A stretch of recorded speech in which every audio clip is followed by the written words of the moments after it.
Hello friends, இன்றைக்கி நம்ம வீடியோவில் பருப்பு ரசம் எப்படி செய்யுதுன்னு பார்க்க போகிறோம்.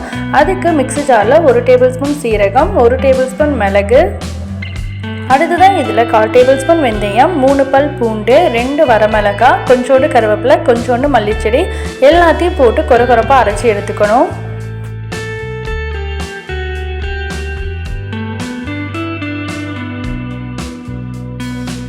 1/4 கப் அளவுக்கு துவரம் பருப்பை நல்லா வேக வச்சு மசிச்சு எடுத்து வச்சுருக்கேன். இப்போ ஒரு கடாய் எடுத்துக்கலாம். அதில் ஒரு 2 டேபிள் ஸ்பூன் அளவுக்கு எண்ணெய் ஊற்றி எண்ணெய் நல்லா சூடானதும் கடுகு, உளுந்தம் பருப்பு, வத்தல் எல்லாத்தையும் போட்டு தாளிச்சிக்கலாம். கூடவே கருவேப்பிலை, இது கூட கொஞ்சோண்டு பெருங்காயத்தூள் போட்டு தாளிச்சிட்டு ஒரு பழமான தக்காளியை கட் பண்ணி ஆட் பண்ணிக்கணும். நல்லா தக்காளி வதங்கினதுக்கு அப்புறமா நம்ம பருப்பு வேக வச்சிருக்கிறத இதில் ஆட் பண்ணிக்கணும்.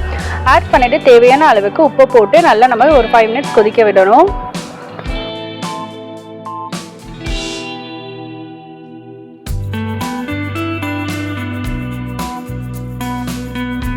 இப்போ இதில் எலுமிச்சப்பழ அளவுக்கு புளியை கரைச்சி வடிகட்டி வச்சுருக்கேன். அதை ஆட் பண்ணிக்கலாம். அதை ஆட் பண்ணிவிட்டு நம்ம அரைச்சி வச்சுருக்கிற பவுடரை நம்ம இதில் ஆட் பண்ணிக்கலாம். ஆட் பண்ணிவிட்டு ஒரு 5 மினிட்ஸ் கொதிச்சா போதும். நம்மளுக்கு சூப்பரான ரசம் ரெடி ஆயிரும்.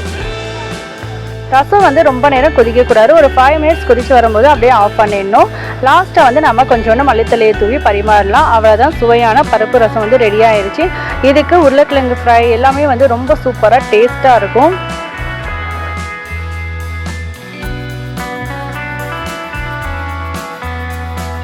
நார்மலாக ரசம் வைக்கிறதுக்கு பதிலாக இந்த மாதிரி ஒரு டைம் பண்ணி பாருங்கள். ரொம்ப சூப்பராக டேஸ்ட்டாக இருக்குது. குழந்தைங்களுக்குனா செஞ்சு கொடுத்தீங்கன்னா ரொம்ப பிரியமாக சாப்பிடுவாங்க.